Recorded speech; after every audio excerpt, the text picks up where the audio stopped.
Pagkatapos po ng paglilibing kay Pope Francis, aantabayanan ang Papal Conclave kung saan pagbobotohan ng mga Cardinal Elector ang susunod na Santo Papa.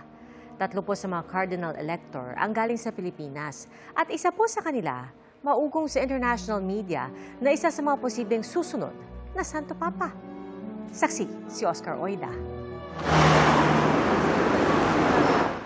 Ito ang makasaysayang Sistine Chapel sa Vatican. Itinayo noong 1400s at mahigit 5 siglo ng saksi sa mayamang kasaysayan ng simbahang Katolika. Tahanan ng mga nakamamanghang obra ng ilang tanyag na artist ng panahon yun, kabilang ang Italian painter na si Michelangelo.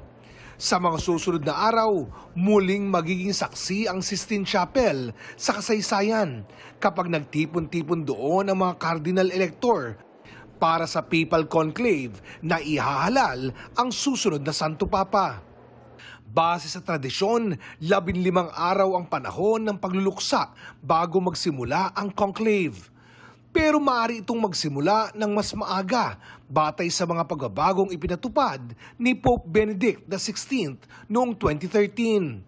Pwede rin maghintay ng hanggang 20 araw kung may mga kardinal na hirap magtungo sa Roma. Pagkalibing niyan, o pagkakaroon ng meeting, pagdating ng mga kardinal, mag-meeting sila. Yung usap-usapan lang, chika-chika, at maaring ilinya nila kung ano-ano sa pagtinom ng panahon ngayon ang uri ng kailangang papa. Mula noong 2005, tumutuloy ang mga kardinal sa Santa Marta Guest House. Bawal ang komunikasyon sa labas, kabilang ang cellphone, internet at dyaryo.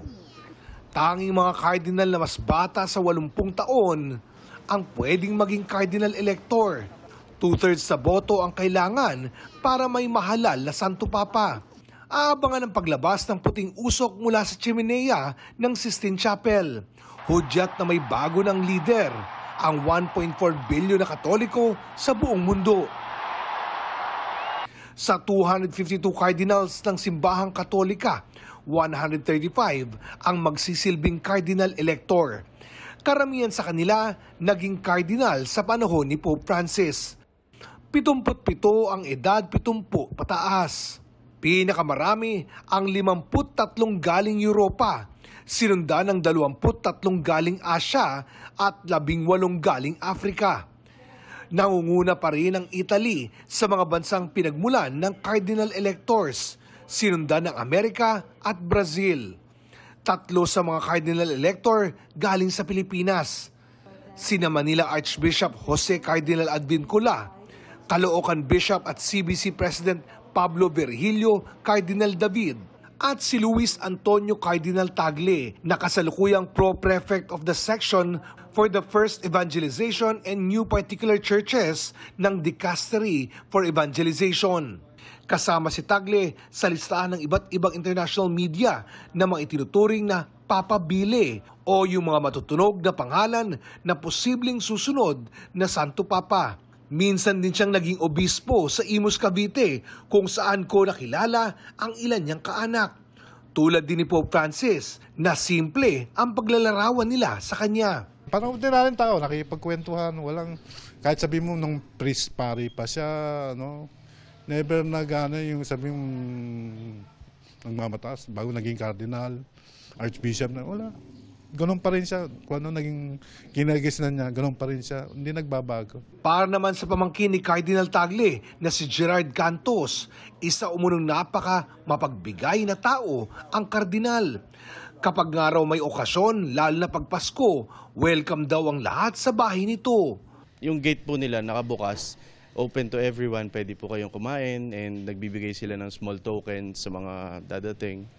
Lalo po sa amin na kamag-anak namin, very po sila, hospitable, and mapagbigay po sila, hindi po sila madamot. Bukod kay Tagle, kasama rin sa mga itinuturing na papabili ang ilang cardinal mula Italy, France, Hungary, Malta, Spain, Amerika at Ghana. Pero sa mga naglalabasang listahan, walang opisyal na nagmumula sa Vatican. At sa huli, ayon sa simbahan, Espiritu Santo ang magiging gabay ng pagboto ng mga kardinal. Pagpasok sa conclave, wala na yun. Nakakulong na sila doon. Opo. Maghihintay na lang sila ng pagboto ng bawat isang cardinal. Pwede siyang manalo, pero ang Espiritu Santo talaga ang magbibigay.